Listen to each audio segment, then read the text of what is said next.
If my voice was louder and my body stronger, I would dare to the streets shouting, peace, peace, peace. Yada-dai-dai-dai-dai, yada-dai-dai-dai-dai, yada-dai-dai-dai-dai, yama-dai-dai, yada-dai-dai-dai-dai, yada-dai-dai-dai-dai, yada-dai-dai-dai-dai, yama-dai-dai, yada-dai-dai-dai-yo,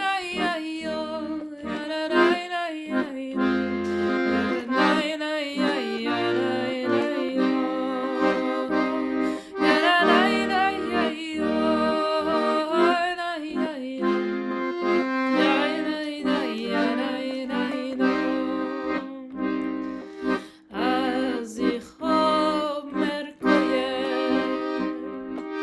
oh, wir laufen in die Gassen, lass mich schreien, Justice, oh, Justice, climate justice, yada-dai-dai-dai-dai, yada-dai-dai-dai-dai, yada-dai-dai-dai,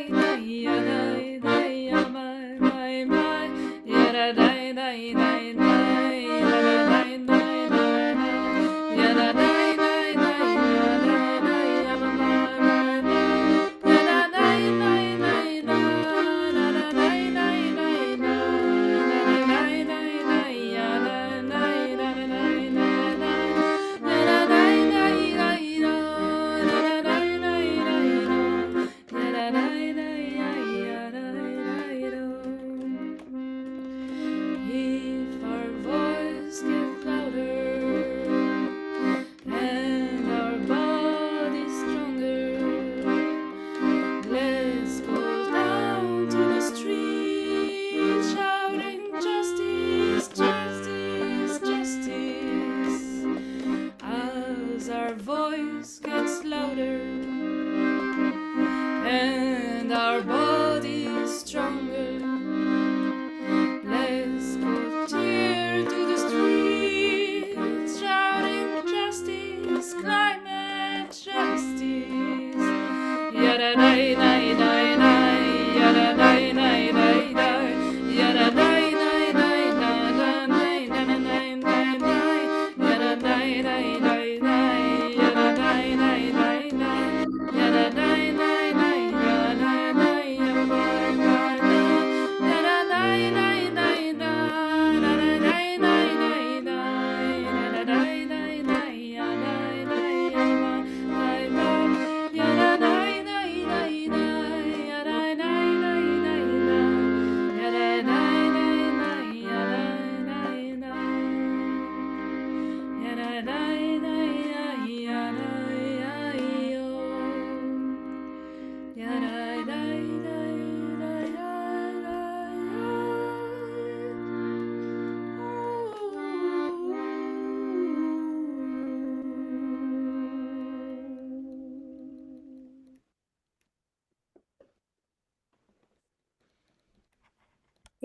Thank you, Eleanor.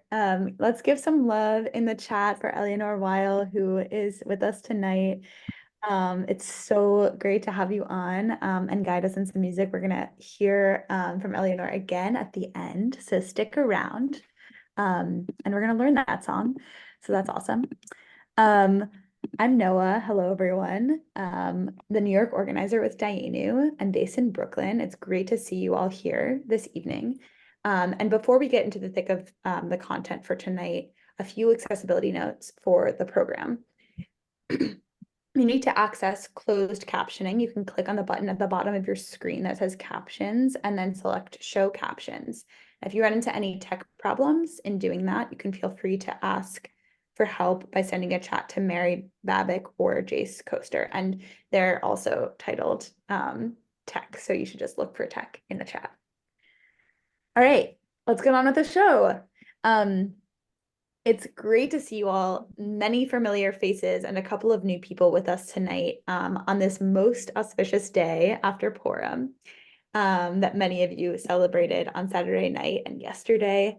And on Purim, we read the Megillah, which is the story of the Jews in Persia moving from oppression to power. And it's actually a really cool holiday, something folks don't talk about very frequently, is like how you're supposed to actually read and hear every single word of the Megillah. And so you're supposed to listen so intently that not a single word escapes you. And similarly, in Passover, we have a similar commitment. We're supposed to tell the story of our exodus from Egypt so thoroughly that we feel as if we ourselves left Egypt. So it's clear that in our tradition, stories are very important. They're important for maintaining our tradition, ritual, and for paying homage to where we've come from and where we're headed. And stories are also important for mobilizing people into action and making our individual and Jewish communal narratives known to those who represent us. So tonight we're going to be discussing storytelling again. Maybe you were here for the first teach-in where we also discussed storytelling. But tonight we're going to talk about written storytelling and how that as a tool can be used to sway public opinion and to move our legislators to prioritize climate, jobs, and justice in this New York legislative session. And before we do that, I'd like to acknowledge the land that we're on and pay homage to people that were here before us. So many different First Nations have lived on and in the territory now known as New York State. And I invite you with a link in your chat to check out which land you are on. I'm currently calling from Brooklyn, and Brooklyn was formerly known as Lenapehoking, the homeland of Lenape. And today, New York City actually has the largest urban Indigenous population in the US. And so in order for us to deepen our commitment to climate action tonight, we offer our deep appreciation for centuries of stewardship of this land by Indigenous peoples and their ongoing care of the earth today. So you can feel free to check out with the link in the chat, the land that you're currently on. So it's time to discuss where we're going this evening. Mary, if you could share the meeting overview slide. So this, as I mentioned, is the second of our two teach-ins. So we're going to start by reviewing where we've come from so far. Then we're going to talk about our strategy to win, what it's going to be necessary to do in order to pass the climate jobs and justice package in the next couple of months. And we're going to take a couple of minutes for questions. There's not a ton of folks here. We have a nice little intimate community space tonight. So I think we're going to have a little bit of time for discussion there. And then we're going to kick it to Miko Zeldis-Roth, Dayenu's comm strategist and consultant. And he's going to guide us in a pretty thorough how to write an effective op-ed. We're going to have, again, some time to interact with Miko, ask him questions, maybe have a little bit of discussion. And then, as I mentioned earlier, we're going to end with some more live music from movement musician Eleanor Weil. And we're going to talk action steps. Cool. So we're going to go to the next slide and talk about what's happened so far this session. It's been pretty juicy. All right, we have some cool pictures on here. Maybe you can just send a little emoji in the chat if you see yourself in any of these photos. But if you're new here, welcome. Tonight, as you are seeing, is the second of two climate justice teach-ins that are co-hosted by Dayenu, the Jewish Call to Climate Action, and the Jewish Climate Action Network in New York City. And together, our two organizations have been working on a Jewish communal plan to win the climate jobs and justice package. And we've been doing this within a larger coalition, over 300 unique organizations who are part of the New York Renews Coalition. So as you can see in this picture, on the top right corner, this is a picture of an action that many of us were at in Albany last week. So this past month, after our first teach-in, we partook in several lobby visits. So this time, folks were timid before, but if you want to, yeah, over 500 people were at the rally. Thank you, Lauren. If you were also at any of these lobby visits, can you raise your hand? Or actually, it might be easier if you just put something in the chat. Who was at a lobby visit? Let's go. Okay, Madeline, Rachel, amazing. Jesse, awesome. Wendy, Jack, awesome. Noah did some lobbying on a lobby day. Thank you guys. Thank you for your hard work. Thank you for your continued work and for being here tonight. Um, so some of our visits, our JCAN and Dayenu visits, were our visits were really interesting. They spanned kind of a large gamut. So we visited with Senator Liz Kruger, and our Democratic Majority Leader Andrea Stewart Cousins, and kind of thanked them and pushed them for including our demands in their one house budget. And we urged Assembly Member Steve Stern and Speaker of the House Carl Hastie to support New York Heat Act in its entirety and the Climate Change Superfund Act in their final budget. And there was, as I mentioned, kind of a wide spectrum of reactions from legislators. So, for example, in our visit with Carl Hastie's staffer, folks can attest to this who are here in this room, but we had a pretty like sparse conversation. Michelle Malott, who is Carl Hastie's staffer, was very like close to the chest, didn't express much by way of support. And that is in kind of comparison to Liz Kruger, Senator Liz Kruger, who's the co-sponsor of the Heat Act and the Climate Change Superfund Act, who showed up to the meeting. She was with us. She was interacting with us. She was really showing her appreciation for our work for pushing for the Climate Jobs and Justice package. And again, nearly 20 of us in our Jewish delegation then proceeded to show up to Albany last week. And there were 500 folks, as Lauren mentioned in the chat, which is amazing. And we're going to continue to need this kind of support in the next couple of weeks until the beginning of April as legislators finalize their budget. Wendy's going to talk more about that process shortly. But our presence in Albany, these conversations with legislators, and our continued pressure on them really matters.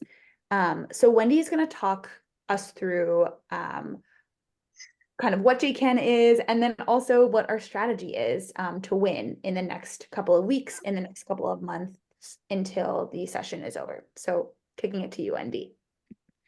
Thank you, Noah, and it's great to be here again tonight. I'm Wendy Sillickson, and I'm also very excited to be learning from Miko just shortly about how to write an op-ed and tell our story. It's really a special opportunity. So my role is as the co-director of JCAN, and JCAN, Jewish Climate Action Network, is a network of metro area Jews, both working to educate about climate and where we might find solutions to address climate change, and then also to advocate for those solutions. And many on this call tonight are part of JCAN, which is terrific to see, and new people, and it's wonderful to be here with Dayenu. So I'm going to take the next few minutes to just talk about where we are. I'm going to highlight a few things about key bills, which will be a refresher for many and might be new for some. I'm going to talk a little bit about how Albany works and why the April 1st deadline is crucial. I'm going to talk about where things are in Albany right now on the bills we care about, and then what we might need to address in an op-ed after the budget passes. So first on the key bills, as Noah mentioned, they are the New York Heat Act and the Climate Change Superfund. So the New York Heat Act has several important provisions in it. It includes ending something called the obligation to serve, so that gas utilities are not obligated to provide gas everywhere they might be today as infrastructure might wear out.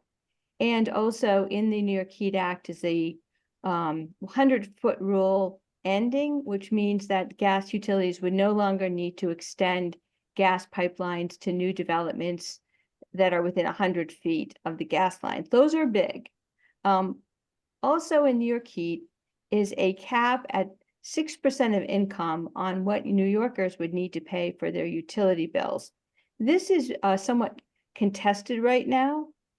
So just to give you a little background, and we're going to put something in the chat about this. It's a wonderful fact sheet. So right now, New Yorkers with incomes below 30% of the median income, on average, pay 15% of their income in energy bills, while New Yorkers with incomes over 30% of median pay only an average of 6% or less. So that's a big disparity. And those New Yorkers at the lower income are then forced to choose between energy costs and other necessities. So passage of the 6% cap as part of the New York Heat Act is a matter of equity, fairness, and climate justice.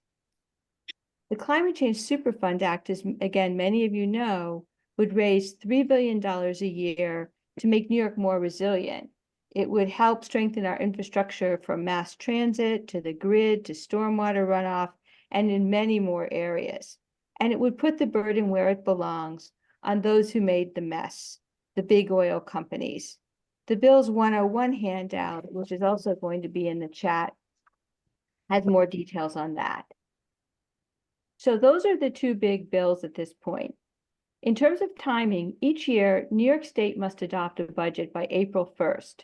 And as part of that process, it's become the convention for negotiation of policy matters like the climate bills we're advocating for. So the biggest like policy matters in the year will tend to be included in the budget as a way of assuring that those will become part of the law. So those who attended the first teaching and who are active as climate advocates know that there are three key players in these negotiations. And Mary, if we can go to the next slide. They are Governor Hochul and her staff. Oops, go back one. In the Assembly, it's Carl Heastie, who is the Speaker, and his staff. And in the Senate, Andrea Stewart-Cousins, who is the Senate Majority Leader, and her staff. And of course, all of the elected officials who are in each of those bodies. So those are the three key players, are the leaders of the governor, the leader of the Assembly, and the leader of the Senate. So now let's look at where things are right now with the governor and the legislature at this moment in time. So the New York Senate are the good guys.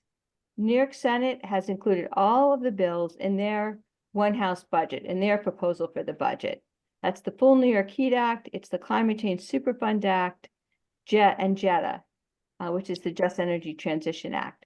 They did not address the $1 billion budget ask, as far as at least certainly I know. Next, the governor is kind of in the middle. The governor has included parts of the New York Heat Act that I talked about before. So there would be no obligation to serve any longer and no 100-foot rule.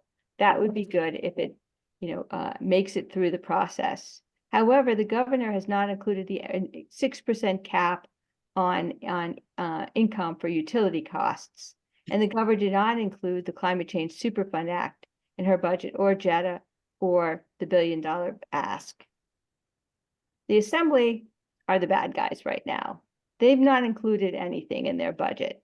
So, however, there are members in the Assembly who strongly support both the affordability provisions, the 6% cap in the New York Heat, and also support the Climate Change Superfund.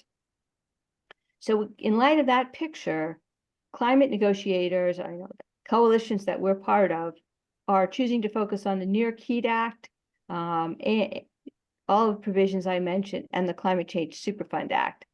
And our strategy to win is to keep up the momentum that Noah talked about, that you could feel on March 20th, that you could feel in some of the lobby visits, you can feel around you, which is to call and click and meet with our electeds to demonstrate our power as voters, that we are not fossil fuel company lobbyists, and explain why we are supporting these bills. So where does that bring us for tonight? Tonight, because we don't know how the budget process is going to work, even though we're working really hard to get everything into the budget that I've talked about, for the purpose of the op-ed, we're going to assume that the Climate Change Superfund does not get approved in the budget. The good news is there's still time after the budget to pass legislation before the legislature closes in June. So we're going to focus our op-eds on calling for passage of the Climate Change Superfund.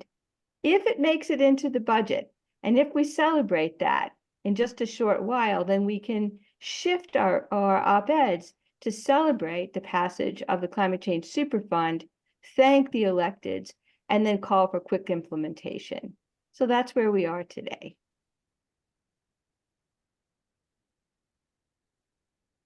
Amazing. That was such an awesome and concise summary of what is a very opaque process. And I imagine there's some questions. I actually know, Anne, you put a really good question in the chat, and I want to maybe talk about it out loud, which is, actually, do you want to read it? Do you want to just ask it? Yeah, hi everyone. I used to work for my state assemblywoman when I lived in Westchester, so I know back in the good old days, like the assembly was the progressive chamber, and the Senate, you couldn't get anything through the Senate. Now it seems to be reversed, and I'm just wondering why, what's holding up the Senate? Is it the speaker? Is it I just don't know. Like I'd love to understand that, because then I can, maybe address it. It's a great question, and so I'll start just by saying that the Senate has some sort of fierce advocates for climate action. Like the chair of the Senate Environmental Conservation Committee, Pete Harcum, is one. Liz Krueger is another. There are many, and there was a shift in terms of the who was in the Senate. Right. On the assembly side, you don't have quite the fierce leadership like that is in the Senate. The speaker, as we've been, understand it, tends to wait to see what his members really push him on.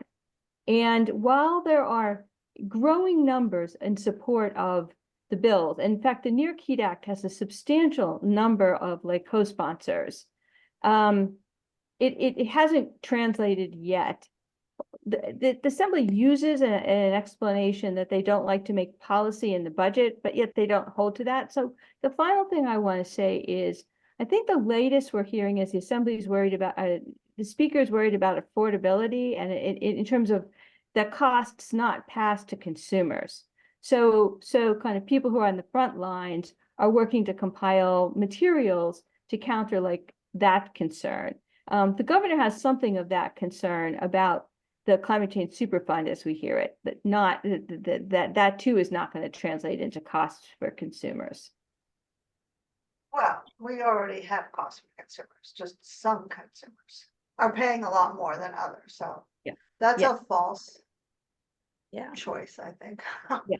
Agreed. And that's why there's a tremendous amount of support for what people are focused on for these reasons, because it will benefit people right now today, like the 6% will benefit everybody who's paying over 6%. So, and the legislators who represent districts where a lot of people are in that position are advocating, as well as others, who are advocating as a matter of fairness and equity.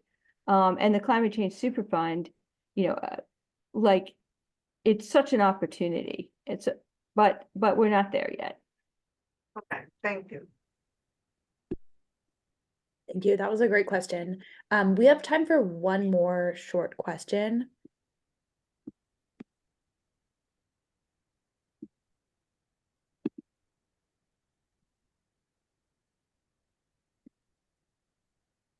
Anyone else curious about anything that Wendy talked about or what we talked about earlier? Well, what I'd like to do is just acknowledge everybody's work on this. And if you're really new to this, I invite you then to sort of join in this going forward. But everybody who is either gone to Albany, clicking, calling, visiting with your legislators, just put your hands up, because I hope to see the screen filled. And this is why we're here tonight, to learn now how to raise our voice in a new forum. Which is in the public in the op-ed in the public forum. Love it. That's actually the perfect segue. How did you know, Wendy? to introduce Miko Zeldis-Roth, who's with us this evening, and is gonna give us a little teaching about how to write an effective op-ed. As Wendy mentioned, we need to be able to flex our communal power, the power of all of us here, folks going to Albany, folks sitting in lobby visits, and we need to be able to do that in many ways. And one of the ways that we have tonight is writing. We're gonna put in the chat actually an example of one of our allies from Green Faith publishing an op-ed recently in a very local publication in Queens about like how their faith informs their climate action, specifically around the climate jobs and justice package. So I think this piece is really interesting. If you want to just like click on it, save it in your tabs for later and come back to it, I recommend you do that. And so after you do that, you can click the second link that's in your chat, which is a link to office hours with Miko. So we're going to take you through a process tonight. Miko's going to give you some teaching, and then you're going to get inspired. And then after that, you're going to sign up for office hours. There's going to be 2 options for you to write and then get some feedback, or one option to get feedback, and then an option to like go to office hours and chat about the process of writing with Miko. So we're really lucky tonight to have Miko talk about some of these questions that we've been talking about this evening. Those questions being, what is your story? What is your voice? What's an experience or an angle from the session that you've hooked onto that can be useful to flesh out in writing maybe? Potentially, how does your Jewishness and or the story of Passover as we kind of move into this Passover season reinforce the importance of passing the climate jobs and justice package? So I'm going to give everyone like 60 seconds. We're going to put these questions in the chat. I'm going to give you 60 seconds to click on the 2 links that are in the chat and also think about these questions. And in a minute, we're going to turn it over to Miko.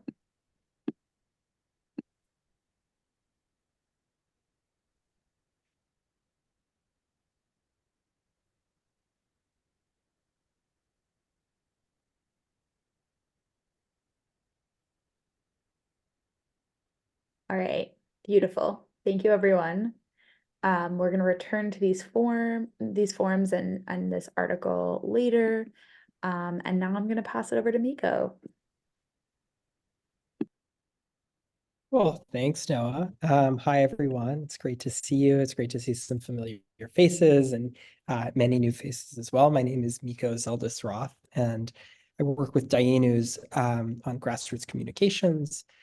And I also grew up on the Upper West Side in New York City. And so this is really a cool opportunity for me to support all of you as you are doing incredible organizing and soon to be incredible writing at this really crucial juncture and really crucial political moment.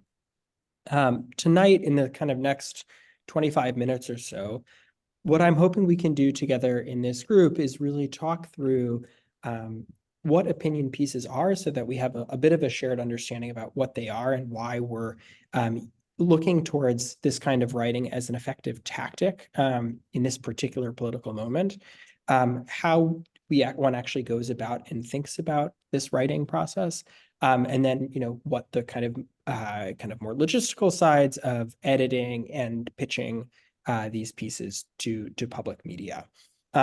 In all of this, the thing that I want to say perhaps more than ever is that it's easy to kind of think about op-eds as what we read on the opinion pages of the New York Times, and that is one great example of what opinion pieces are. But op-eds, and particularly ones that move the needle, are a whole wide range of pieces. They can be local pieces like Noah shared. They also can be pieces online, on Medium, shared through organizational newsletters. There's a diversity of frameworks for this type of writing to be shared. And what makes the op-ed framework or kind of format so effective, and I'll explain what that format is in a moment, is that we can really leverage it for a bunch of different outcomes. In other words, even if a piece, let's say, doesn't end up getting placed in a particular outlet, it still becomes great material to be used for an organizational newsletter, for a synagogue bulletin. We can use it to adapt it for a letter to the editor, which is another related technique, but somewhat distinct. And at every step of the way, I want to kind of really encourage people to not think of themselves as reporters, but to think of yourself as a storyteller in this moment, and to really hold that difference really close. Reporters are out there doing the hard work of figuring out what's going on with these bills, and we have an opportunity to share with other people across New York State and across our communities why these bills, these two pieces of legislation, are so crucial, not just at kind of the abstract level, but to us personally and to the people we know and to our neighbors. So really to lean into that, I would encourage you to do that. And I also want to say that writing for some people can be very exciting and come easily, and for other people can be scary and hard. And I want to encourage you, whether you are wherever you are on that kind of spectrum, to really like hold that and know that we are trying and we're going to work really hard to develop the supports that we can to meet folks where they're at, so that this is not, we don't want to be asking people to do something that feels insurmountable. On the other hand, if you're like, man, I write op-eds every week, then we want to pull that too. And if you're someone who this is a new technique, or you've never kind of written from this particular voice before, to encourage you to really try on, and even if it's a little bit uncomfortable or scary, that we will be there. And by we, I mean myself, Mary, Noah, and Wendy, and other folks on the different teams, to really be a supportive presence from A to B as you kind of do this work. Mary, can we jump to the next slide? Cool. So I want to talk a little bit about kind of concretely what op-eds are and why we write them, right? And I'm wondering if actually folks, since we have a kind of a nice group here, want to just drop in the chat. Why do you write op-eds? What are some of the reasons people write op-eds? Maybe one or two responses in the chat. What comes to mind when we think about opinion pieces? Why are they so valuable?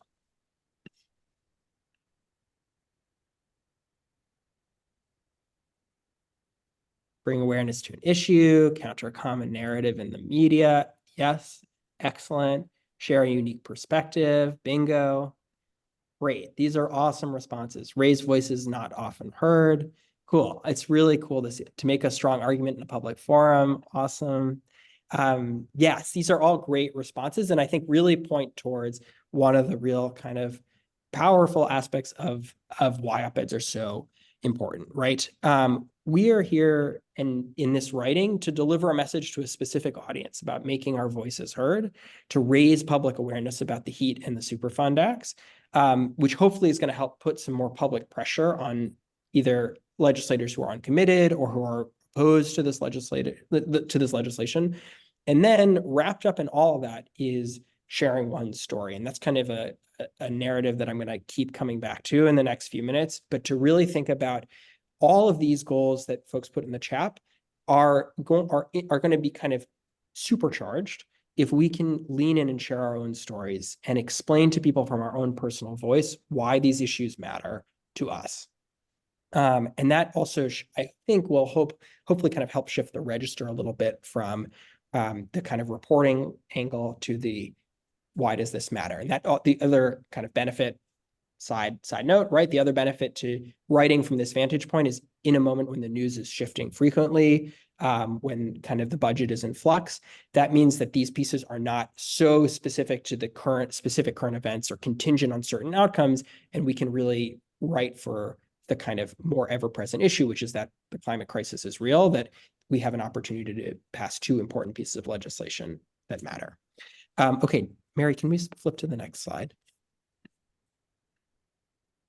Great. One back, actually. Yeah, what is an op-ed? Great. So very concretely, now that we have a sense of what we're doing here, we're here to raise public awareness. We're here to share our voices. I would just want to kind of make sure we're all on the same baseline of what an op-ed is. And very concretely, an op-ed is a 600 to 800 word article that expresses the viewpoint of its author, is timely, and addresses a relevant public audience for a particular news outlet. So that's a lot of moving pieces. And I want folks to kind of take a second with that. But the goal here is to really think about the kind of chunk out sections of what it entails an op-ed, right? It's pretty short. 600 to 800 words may sound like a lot, but when you have a lot to say, that space goes quickly. When we say it's timely, we mean, right, that this is not kind of an evergreen piece. It's tailored to the news of the day. That's what editors are always looking for. And is it addressing a particular audience? We're not writing for the abstract, right? We want to write for our communities, for the people that we know, for the people we think we can convince.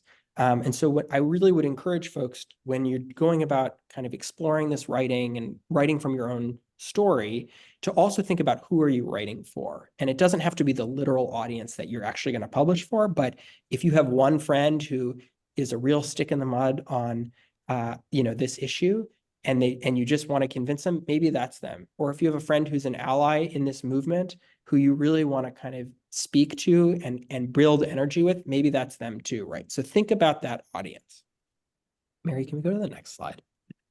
Cool. So I would just want to kind of break down these pieces, right? So opinionated, timely, newsly. If you can kind of take 3 words from tonight, I would encourage you to have those be your 3 words for how to think about this writing. So opinionated, I think, is pretty self-explanatory, right? Share your story. Share why this matters to you. Share why you're writing about this now. That's, I think, pretty straightforward. Timely, again, one of the things about op-eds is that editors, who are the folks who kind of review all the submissions that people send to news outlets, editors are always looking for things that they think their audience will want to read, right? This is a market-driven business, for better or for worse. And what that means is that editors are extremely careful to publish things that they think are going to sell more copies or get more eyeballs on their websites. So we always want to be making sure that we're writing from the register that's kind of timely and relevant, which means Passover is coming up. That's an easy way to make our op-eds timely. The budget will have been recently passed. That's another way to kind of make these op-eds timely. So just kind of little things to signal to the editor that, hey, I'm not just out here writing, thinking about, abstract world issues. I'm actually writing for my community. I'm grounded in what matters, and I'm grounded in this particular moment. And newsy is kind of related to the bullet above, right? An op-ed needs to directly relate to a matter of current public issue. Otherwise, editors are going to struggle to kind of find the right audience for it. Okay, let's go to the next slide. Okay, so why should we write op-eds? So I think this kind of relates to the previous discussion, so I don't want to spend too much more time on this, but I want to emphasize that this moment of writing op-eds is both about sharing one's story and also really about an opportunity to make an impact on the ongoing debate in Albany, right? We're not doing this just kind of for the sake of doing it, that there's really an opportunity to shift public discourse. Something that Noah and Wendy and I were talking about on Friday, and Rachel actually as well, was that there hasn't been as much news coverage as we might expect on these issues. And so what that means is that there's an opportunity to tell people in our communities what is going on and why the Assembly's behavior has been so challenging and why these bills matter to them, right? And don't assume that, yes, people are generally informed, but not everyone is going to be following the news to the same depth that we are. So we want to explain to our readers why this matters to them and why it matters to us. And keep in mind, right, that the public discourse on these things is unfolding and ongoing, right? So we want to make sure that we're writing in a way that communicates those kind of nuances to our readers. Okay, next slide. Doing the writing. Okay, so now this is a little bit, we're going to shift gears. And actually, maybe before we do this, actually, Mary, can we go back one slide? Because we have a little bit of time here. I want to just kind of open it up for one section here before we shift to the actual writing process and see if folks either in the chat or want to come off mute for 1 second to ask any questions about kind of what this kind of overall project is looking like and what we're talking about in terms of the scope of writing an op-ed and how this is landing for you. Any big questions come to mind, or people like, this makes a ton of sense? How does it feel to write an op-ed in this moment, or to think about writing an op-ed in this Can Yeah. I ask a question? To what extent do you want to target specific legislators? That's a great question. And I think it's one that's going to be a little bit case dependent. In certain instances, if we're clear that we want to like have a target, that's something we'd want to consult with the Dayenu and JCAN staffs. But that doesn't mean we can't mention specific staffers either, right? The one contingent thing about writing a whole piece kind of slamming a particular legislator or championing them is they can change their mind. So we want to be kind of cautious about that. But again, we have provided templates, and I'll talk a bit about this more in a second. We've provided you with templates and kind of a set of information that you can use that will have talking points and kind of relevant facts so that you can think about how you're engaging with some of these questions, how to talk about specific legislators. Thanks, Mary. Anne, yeah. So some of the most effective op-eds that I know of weren't necessarily about the person's story who was writing the op-ed, but they were about a story. Mm-hmm. So, like a really compelling story. It wasn't necessarily their own. So, I'm just wondering about that. Like, for the HEAT Act, I don't have trouble paying my utility bill, so Mhm. I'm not sure that my story is so relevant. Oh, maybe it is, but to what extent do we bring in the stories of those who are most impacted by what we're trying to do, even if it's not our own story? Yeah, absolutely. Noah, do you want to jump in on this? Yeah, that's such a good question, Anne. And I think this ties also into Mary's question. So like there's a couple of answers to this. One is like, I know there's some folks in this call right now that are actually like from the Bronx, live there right now. So that's like one example of a place where like the work that you're doing and your specific Jewishness and the way that you show up in coalition and in like efforts to stop environmental injustice in the Bronx, like that is a story in and of itself. And your relationship to other folks is a story.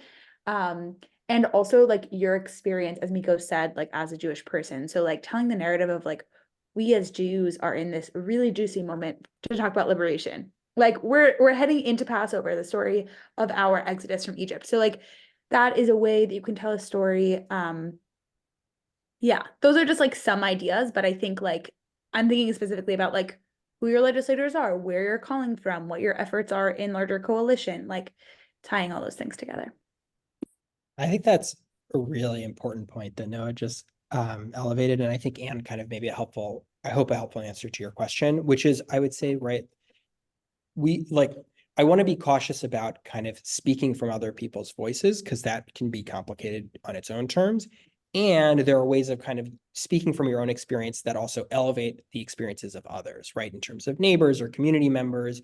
And that line can be kind of not always so easy, but also one that I would encourage folks to lean into, particularly in some of the examples that Noah mentioned, because I think that is, maybe a way to kind of bridge this if you're like, well, I don't know exactly what my story is, right? Like think about the communities that you're involved in, whether that's directly or peripherally.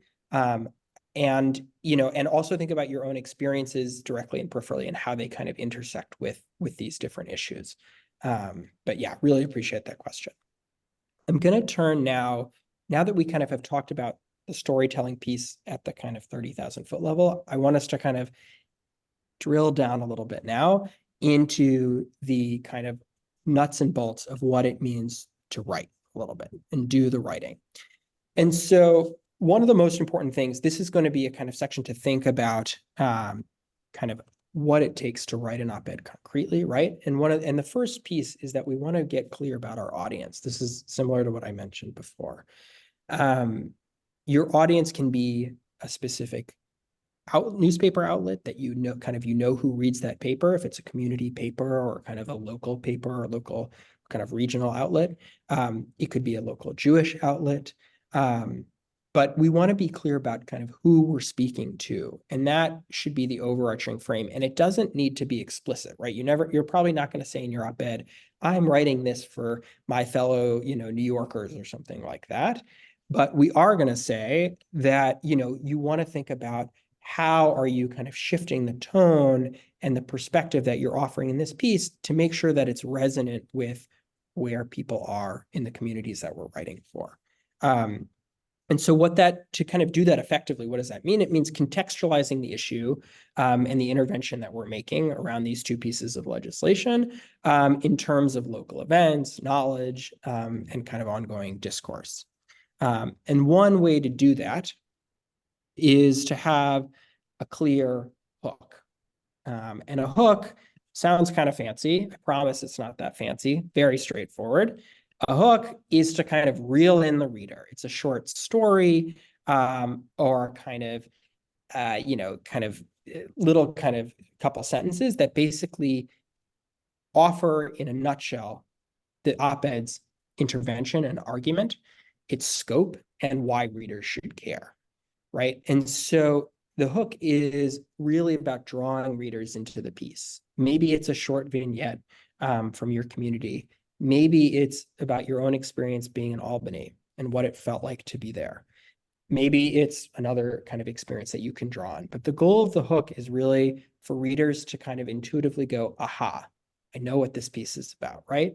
And once we get that light bulb moment, we're always writing for readers, right? We want to make sure we have our readership in mind. Once we can get that light bulb off in readers' heads, then we're grooving, right? Then we've got them going. We can keep going. We're moving, right? So always think about, and that, the hook can take some time to come up with, right? Don't assume that you're going to just be like, ooh, I've got this hook and it's immediate. Sometimes you write the whole piece and then put in the hook. And I will be around, and Mary and Noah will all be available to kind of think about how do we build that in.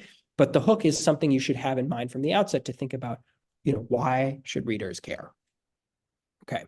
The last thing I will say is it's also important to make sure that we're centering our key campaign demands, right? Which is passing the heat in Superfund acts. So as we're bringing our stories in, as we are, framing the hook effectively, we want to make sure that we're communicating what the heat and Superfund acts are and why they matter. And I think for many, if not most of the people here, that should be a fairly straightforward process.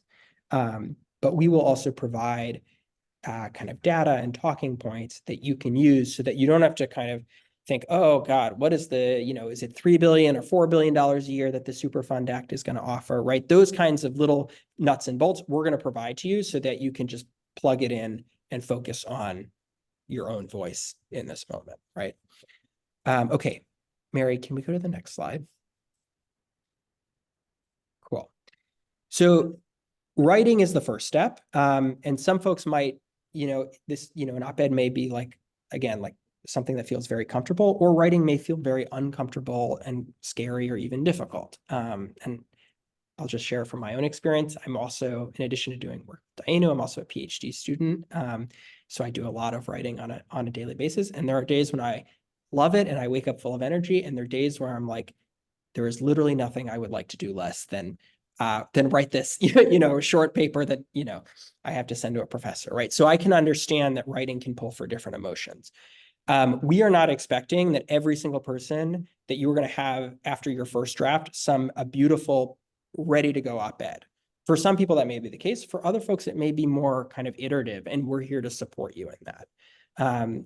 I would encourage folks to kind of free write, make sure that writing just kind of flows, begin to get the ideas on the page. And then when you think you have something approaching an early draft, you can either sign up for office hours or if you're not able to make office hours, we can also find ways to connect so that I can then provide some feedback. And the goal of that is not to kind of fix the op-ed. I really don't like the idea of I don't like editing as like a corrective process, but I want to think of editing as a creative process where we can think about how to pull forward your voice and make sure that this op-ed is clear for the readership that it's targeted to. And what that will typically look like is I'll provide some inline edits. Maybe we'll jump on the phone for a few minutes if you're not able to make it to office hours. But kind of at every step, think about what is it going to take to get this piece from kind of its early stages to a point where we can get it ready for publication. So yeah, I would just kind of hold that in mind. Do not feel like you have to have a perfect piece right from your heart, right from your brain, right from your legs, right from wherever it feels comfortable. And then we're here to really support and make this kind of take it to the next steps, step by step. Okay. Before we go to the next slide, I want to talk a little bit about what happens to op-eds after we edit them, right? The goal here is to get them published. And by published, I want to use that term really, really, really broadly, right? Some people, like we may go the route of kind of submitting this to editors at local publications or even regional publications in New York State. We may send them to some Jewish outlets if that's appropriate. For other folks, if maybe that doesn't feel as comfortable or that's a little scarier, we're also going to work with synagogue bulletins, synagogue newsletters, local kind of spaces to share your words in a way that can resonate with your community. And so I don't, and I don't want to say that as a way to kind of lower the impact, right? Oftentimes, right, but it's an organizational email or a synagogue bulletin that's going to be way more read or just as read as news, right? So keep in mind, this is always, these op-eds are instrumental. The goal here is to pass the legislation, right? So we want to get as many people in our communities reading your soon to be very beautiful words. And so I'm going to answer your question. We're going to take Q&A in 1 second, if that's okay. But what I will say is that for publications, right, for news outlets specifically, there is a process of pitching that both Mary and I do work on. And what it involves is typically sending an email with a piece with you CC'd, and we'll kind of go through the process of talking to the editor, and hopefully they'll accept the piece. Typically, editors will accept these pieces without further edits. Occasionally, they'll ask for some clarification or certain edits, but that is generally the overarching kind of scope that we're hoping to do. And so, yeah, that whole process, editing, pitching, placing, hopefully, can sometimes happen very quickly. Sometimes it's a little slower. But once the piece is ready, right? Once we've met and we've done our edits and we're like, yeah, this feels good, and you say that you feel it's good, the editing process, the pitching process, excuse me, can happen as soon as a few days. So don't think that this is going to be a months-long process. Once the piece is written, you've done 90% of the work, and then it's just a, what is that word? Skip, hop, and a jump. Is that the right one? For getting, yeah, okay, good. For getting it over the finish line. So with that, I'm gonna kind of close and take some time for question and answers, and then we'll kind of reiterate some of the next steps coming forward. And I know you had your hand up. Go for it. So, because this is, it's a kind of lobbying, although maybe not. I just wonder, like in a synagogue, like our synagogue bulletin, I'm not sure they would put this in there because it feels too partisan, quote unquote. And honestly, like climate's not partisan. It's just become partisan because of certain of a party that shall not be named. So but we have Rachel Landsberg and I, who belong to the same shul, have run into that resistance. So I'm just wondering, from that perspective, if we want to write something for our synagogue audience, like how to manage that, navigate that. Right. It's a good question. And I think it also may be a slightly case by case scenario because different synagogues have different kind of feelings. I think in That's general, true, yeah. you're right that the tone is right. You're probably not going to write kind of a searing hot op-ed, slamming Carl Hasty for not supporting this Right. legislation. And that would be Yeah. a little weird to show up in the synagogue bulletin. But that being said, right, like I think there are ways that if you're going to write for a synagogue bulletin or you chose that route, there are ways to kind of lead with your experience in Albany, to kind of frame it through your own personal activism. But I don't want to, I think the important thing is to kind of, again, focus on your own experience, and we can kind of think about what's appropriate for that audience. And at the same time, if there's other alternatives, which is to say, if an op-ed is a better fit for an email out to Dayenu's listserv, or to kind of posting on Medium, which is another avenue for posting op-eds. And I want to kind of reiterate that may sound a little bit less glamorous than having your kind of name in a formal publication. Oftentimes, we see that the readership on those types of things is much higher, right? Like in terms of the direct impact, don't assume that just because it's not in a publication that's kind of a measure of success. I think that's also a way, kind of, maybe not the most productive way of thinking about it. But yeah, really appreciate the question. Other thoughts, questions, kind of where are people sitting with these different pieces?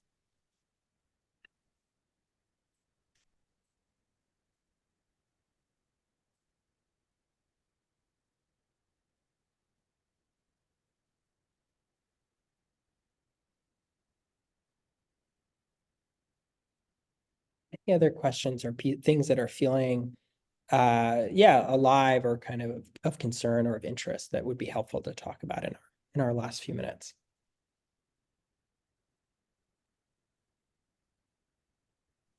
Maybe we can like even take some hands of people who are planning to write an op-ed. And you can like raise your hand so that we can see who you are. That would be cool. Oh, this is awesome. Amazing. Amazing. Amazing, amazing. It's on the fence.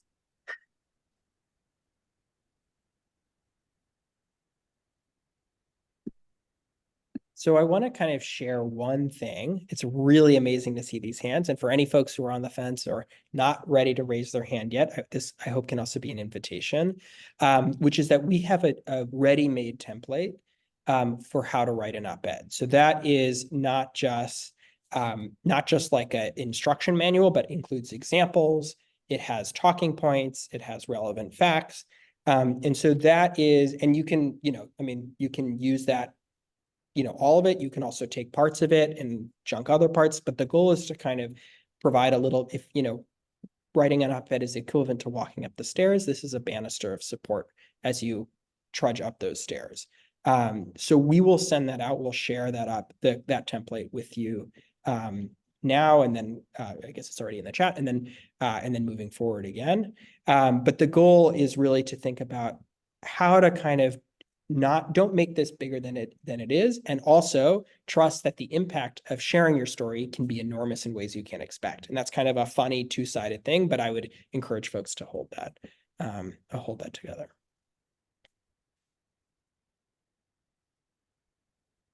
Yes, and that was the last thing is just office hours, which is that we're going to, on April 4th and April 11th, are two opportunities to kind of talk through these further, to share early ideas as well.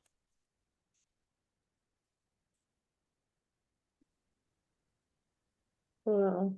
Thank you so much. Let's get a round of applause for Miko. That was so informative. I feel like I actually typed and then erased during when you were writing. I was like, sometimes words are really hard for me to get out too. And I felt really consoled by the way that you walked through the process and like gave us a template. And there's so many other people in this room right now who maybe you'll see at office hours and you guys can collaborate together. So like, thank you so much. This guidance is really helpful. Your stories are really important. Your presence in this meeting is really important.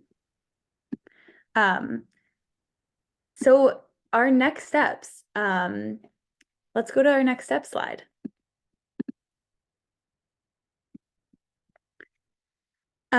So the next steps in our Jewish communal campaign to pass the Climate Jobs and Justice package are to write a piece. You can write an op-ed, and you can sign up for office hours. Miko, as he mentioned, will support you. I will support you. Mary will support you. Wendy will support you. We'll get your piece out there, and we can modify it if it's not necessarily for a news outlet. And the second thing that's coming up on down the pike is the Jewish Climate Summit, which is co-hosted by Adama and the Religious Action Center and Central Synagogue. That's going to be in Manhattan on April 7th at Central Synagogue from 1 to 4 p.m. It's going to be a cool way both for you seasoned climate activists or maybe new climate activists, but specifically for new climate activists to kind of like get a taste of like, what does the whole movement in New York look like? What's the range of involvement that I can have? And that's going to be a really cool place for folks who are seasoned, who've kind of had experiences going to Albany, lobbying, etc., to really get your feet wet. And like distribute those stories and those experiences to other folks. So you can sign up for that in the chat. And yeah, there's going to be more opportunities, probably something later in May. There's going to be an opportunity to go to Albany. We haven't quite figured out what that looks like yet. So consider this your save the date. Write it down in your mental calendar in your brain, sometime in May in Albany. We don't know all the details yet, but it'll happen. And that's it. Let's hear some like support for Miko in the chat, and some hype for passing the Climate Jobs and Justice package. Throw your favorite emoji in there. Or come off mute. We're a small group. And for all of you for who are going to be doing this amazing writing. That's the most important thing.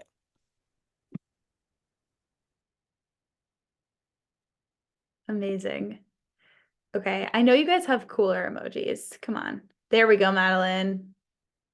Let's go. Farmer emoji. Awesome. Okay. Thank you, everyone. We're now going to pass it back to Eleanor to take us out with some music. And this time we're going to actually learn this song. So that's exciting.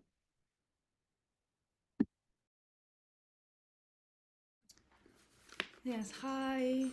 Okay, that was so interesting. Thank you so much for all the work you do. It's very inspiring. And so this song is that what I played in the beginning is a nigun from the Hasidic, like Eastern European heritage, and but it has served for many decades since Adrienne Cooper sang it also, and for like social justice, and some also you can change the word for what you want to say, and so for you it could be for this opportunity it would be instead of peace, you could, instead of sholem, you can say tzedek, or justice or climate justice. So I'm gonna teach you first the on dai, which is the most common Jewish word, international for all of us. And if you would be inclined, I think like on Zoom it's better, like you're not a lot, so it could be a bit chaos and you could unmute yourself, but for now I think for the learning, let's do a call and response. So, and I'm gonna sing with you. So just on Yadadai, this is gonna be so it starts Yada, your turn, and Yes. Everybody's on mute, so that doesn't work. Yeah. You Yeah, want us on mute? Actually, maybe 1%. It's like, I don't know what you think. I think you can keep unmute like 1% if Anne, if everyone is okay. I thought we were supposed to unmute, so sorry about that. I know I can't sing. You sing beautifully. I think it's beautiful. So if you want, maybe, yeah, I think maybe, or you keep unmute. Sorry if that was not clear. And maybe at the end we could do a mini, like, yes, does that sound good? We will do a mini, more chaos, a little chaotic, but all unmute. But for now, maybe keep mute, but you have a little for the surprise. You can keep one person can keep unmute too. All right, so let's do like that again. So it's twice like that. Yai dai dai yai dai yai dai, your turn. Yai dai dai yai dai yai dam. So it will be twice like that, and then it's yai dai dai yai dai dai da, your turn. Yai dai da yai dai yai dam. Yes, now listen. Yai dai yai dai yai da, your turn. Yai dai yai dai yai da. Let's try all that together. Yai dai dai yai dai yai dam. Again. Yai dai dai yai dai yai dam. Yai dai dai yai dai yai dam. Ay ay dai yai dai yai dam. Yes, and the words in English, I see mouth moving, like faces moving, so I can imagine your voice. We can imagine that through all the trees around the world. Like every sound echoes through all the universe, so keeps turning, even if it's very like we can hear it. So we all together, and let's try with the English word first. So that's the translation by Sarah Gordon, the daughter of Adrian Cooper, and he goes, if my voice was louder, your turn. If my voice was louder, and my body stronger, your turn. And my body stronger, I will tear to the street, your turn. I will tear to the street, shouting justice, climate justice, your turn. Shouting justice, climate justice, yeah? All right, and I like to make it like more, then you can say, so first, if my voice was louder, I don't know if you have the text, I think it might be in the chat, I think, yes. If you can see, there will be the text in the chat, so you can look at the word. And thank you so much, Noah, and all the team. And so now let's try the Yiddish. So the original is for Shabbos, like instead of Sholem, it says Shabbos for the Hasidic. But let's try that, and let's repeat the word. It's called Voltich. The KH is Ch, the Ches. And so, Volt ich gehat koyer. So let's try that. Wollt ich gehat koyer. Second one. Wollt ich gelaufen in die Gassen. So the Gassen, you put Gassen, SN, you close your mouth, Gassen, like interesting. Yeah. Wollt ihr gelaufen in die Gassen, your turn. Wollt ihr gelaufen in die Gassen. Third line. wollt ich geschrien Scholem. So, let's try that. Wollt ich geschrien Scholem. Oi, Scholem, Scholem, Scholem, your turn. Sholem, sholem, sholem. All right, I think this one is harder because I see less mouse. Let me see. Oh, here I see some. Okay, can we try? We can do it even like with the Yiddish. Is that okay? Yeah. Do you see it in the chat?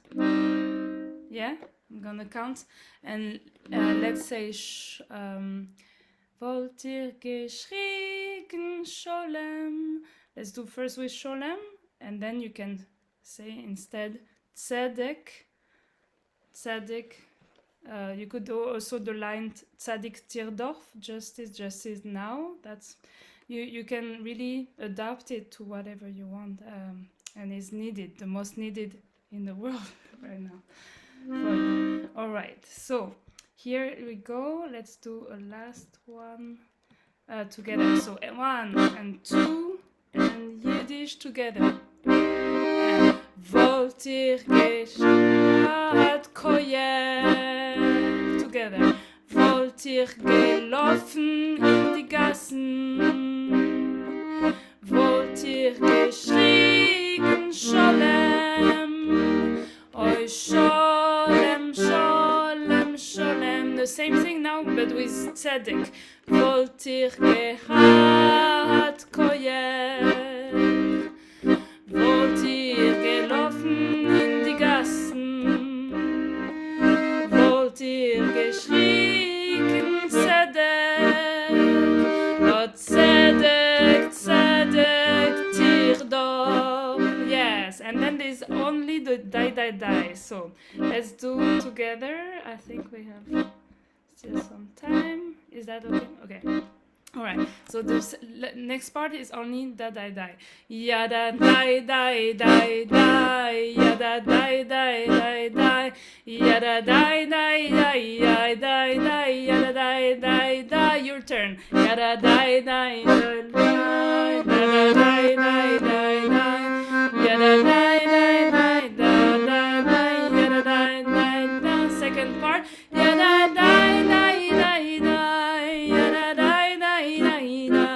Yada die die die yada die my your turn. Yada die die die die yada die die die die yada die die die yada die.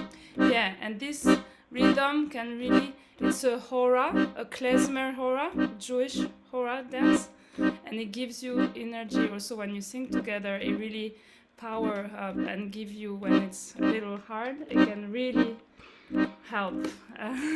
So let's do all that together, and so that's the entire song. And then let's try, could you try, is there any Spanish speakers here? There's a Spanish version also. So do you see it in the chat? It says, yeah? Yeah. Okay, so in Spanish, let's say the word si tuviera las fuerzas. Si tuviera las fuerzas, your turn. And si tuviera las fuerzas, and correría hacia las calles. Your turn. Correría hacia las calles. Yeah, and then cantaría con certeza. Your turn. Cantaría con certeza. And paz, paz, paz. Your turn. Paz, paz, paz. Okay, let's try from the beginning together. The Spanish. 1, 1, 2, 3. Bailar. Sing. Si tuvieras las fuerzas, correría las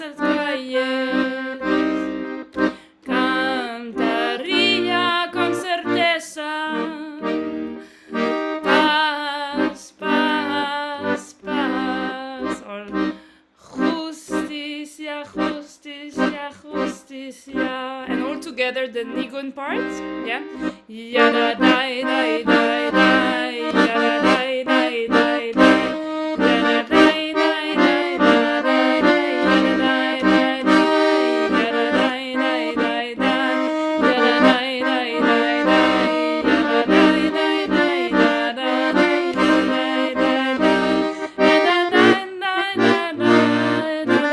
dai dai dai, sorry.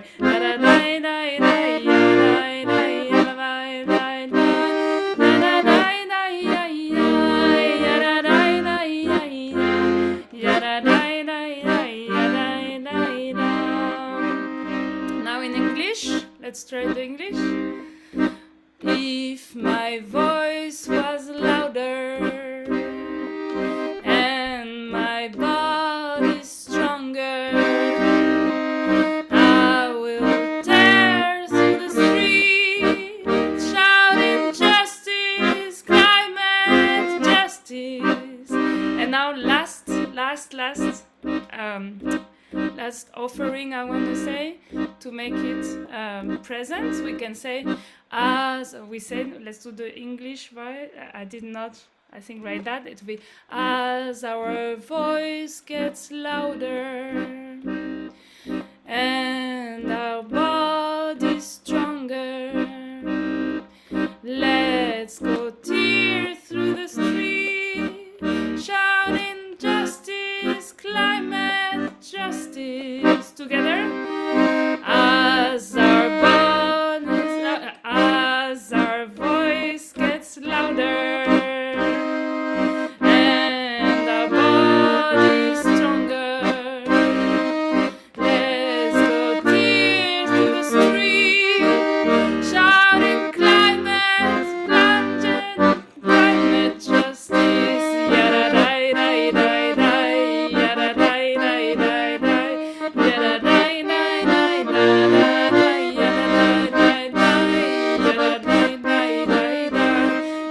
dai dai dai, yada dai dai dai dai, yada dai dai dai dai, yada dai dai dai, yada dai dai dai dai, yada dai dai dai dai, yada dai dai dai, yada dai, yada bye bye bye, yada dai dai dai dai, yada dai dai dai dai, yada dai dai dai, yada dai dai,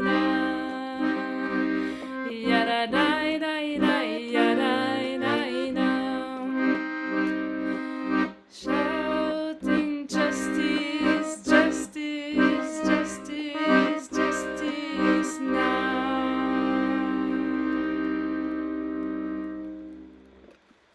So beautiful. Thank you, Eleanor. Thank you so much. Thank you. Thank you, thank you, thank you. Folks can check out Eleanor's website at the link that we're going to put in the chat. And we'll email out more info about Eleanor. Thank you all so much for coming. And have a great night.